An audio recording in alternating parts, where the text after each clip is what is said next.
Assalamu alaikum, my dear students. I hope all of you are fine and doing well. So the topic that we will discuss today it is the uses of aluminium. As aluminium, it is mainly metal in nature,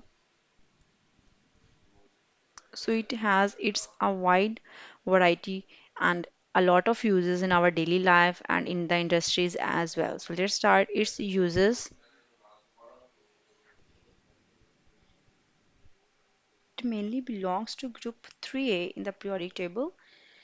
So the first one use of the aluminium that we have, it is widely used in the packaging industry for the production of the coils. So here we have the aluminium coils. These aluminium coils used for the packaging of the different materials. It we use aluminium cans or aluminium foils, other wrapping materials. So here aluminium is mainly used for the wrapping purpose. Next use, it is also used as a component of mainly items that is utensils and the watches. So the utensils that we use in our house for different purposes, it may be for cooking or it may be used to store something. So we use the utensils made up of aluminium. Then we have in construction industries, aluminium is widely employed in the manufacturing of different doors. Aluminium doors are available, aluminium windows are available, aluminium wires, and the aluminium roofing. So these are the main extensive use of the aluminium. It is also used in the transport industry as well. So why we have a widely uses of the aluminium? The main purpose is this because aluminium is corrosion free. Corrosion free means when aluminium came into contact with the oxygen or with the air present in our atmosphere, it forms a layer that is aluminium oxide, Al2O3. As this layer is very tough in nature and it just stick to the surface of the metal very tightly, so it prevents or protects the underlying surface of the metal from further corrosions. So this is very common and you can say that very important nature of the aluminium that layers of oxide is very tough and it protects the further surface from corrosion. Then we have aluminium. As basically aluminium, it is a metal. It has three electrons in its valence shell, so it can conduct both electricity as well as it can conduct heat. So this is also used as a specific heat exchanger. So it is used as the heat exchanger in different chemicals, in different oils, and different industries. So heavy duty electrical cables are mainly made up of aluminium. All the cables that are having the high capacity to exchange the heat, they are mainly composed of the aluminium. So heavy have cables made up of the aluminium in them. So this is the main use of the aluminium. It is mainly a conductor and it can conduct both heat as well as the electricity. After that, we have aluminium.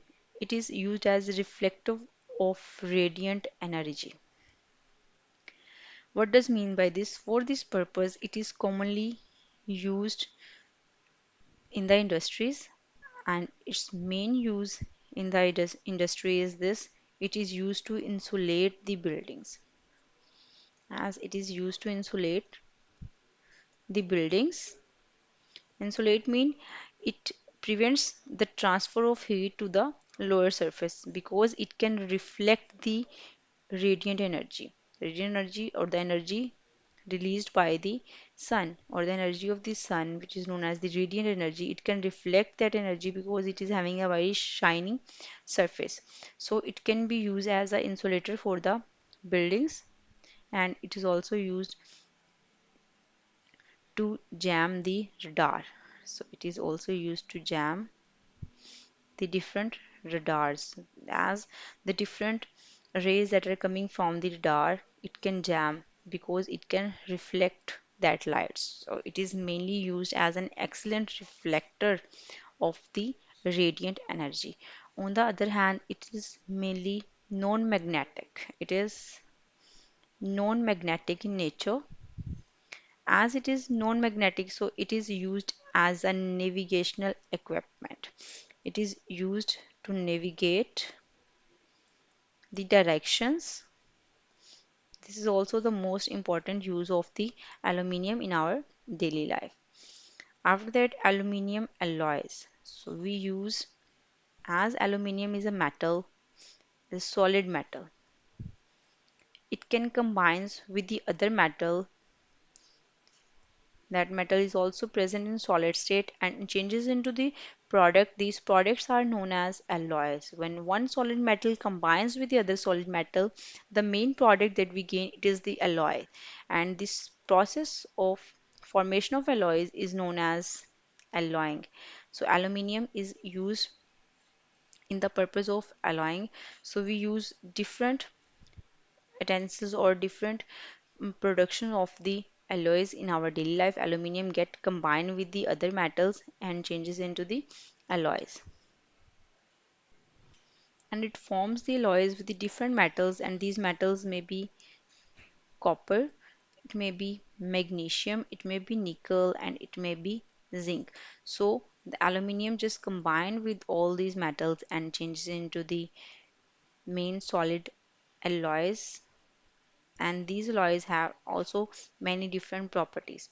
On the other hand, aluminium is also used in the making of many storage tanks or for the milk tanks.